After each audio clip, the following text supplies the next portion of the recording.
Trump প্রশাসন ক্ষমতায় এসেই বিশ্বব্যাপী ইউএসএইডের ফান্ড বন্ধ করে দিয়েছেন। এটা পুরনো খবর, কিন্তু সে খবর নিয়ে কেঁচো খুঁড়তে একের পর এক সব বেরিয়ে আসছে।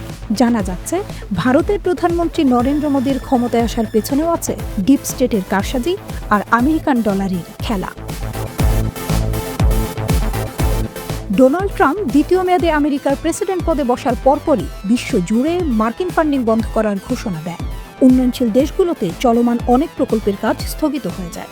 তবে আসল বোমাটা ফাটে ইলন মাস্কের এক্স পোস্টের মাধ্যমে।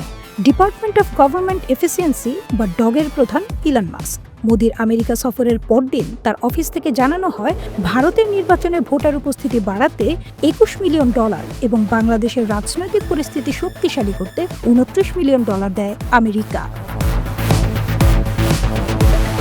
এর পরপরই ভারতীয় মিডিয়া বাংলাদেশে হাসিনা সরকারের পতনের পেছনে ডিপ স্টেটের কারসাজি আছে বলে প্রচারে মেতে ওঠে। গদি মিডিয়া নামে সমধিক পরিচিত ভারতীয় সরকার অনুগত গণমাধ্যমগুলো খুঁজে বের করে ভারতকে যে $21 মিলিয়ন দেওয়ার কথা আমেরিকা বলছে তা আসলে বাংলাদেশকে দেওয়া হয়েছে। কিন্তু ডোনাল্ড ট্রাম্প বিভিন্ন বক্তব্যে বারবার বলেন $21 মিলিয়ন ভারতকেই দেওয়া হয়েছে। ভারতের বর্ষিয়ান রাজনীতিবিদ ইন্ডিয়ান কংগ্রেসের মুখপাত্র পবন খেরা শুক্রবার সংবাদ সম্মেলন করে জানিয়েছেন ভোটার উপস্থিতি বাড়াতে আমেরিকার $21 মিলিয়ন ফান্ড কংগ্রেস আমলেই এসেছিল।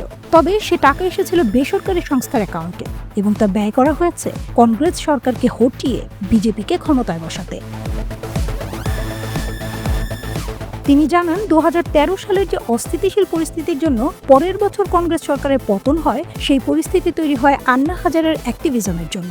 আর এই আন্দোলনে পৃষ্ঠপোষকতা করে বিজেপির মাতৃপ্রতিম সংগঠন আরএসএস, আর এতে সমর্থন জানায় ইউএসএআইডি এবং ফোর্ড ফাউন্ডেশন।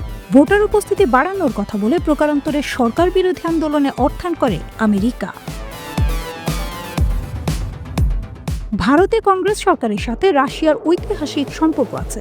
এ কারণেই কি কংগ্রেসকে সরিয়ে বিজেপিকে ক্ষমতায় বসাতে চেয়েছে আমেরিকা? প্রধানমন্ত্রী নরেন্দ্র মোদীর সাথে আমেরিকার সরকারের যে সুসম্পর্ক, তার পেছনেও কি আছে মার্কিন ডিপ স্টেটের হাত? ভারতের বিরোধী দল ও নাগরিক সমাজ এই ঘটনায় শ্বেতপত্র প্রকাশের দাবি জানিয়েছে।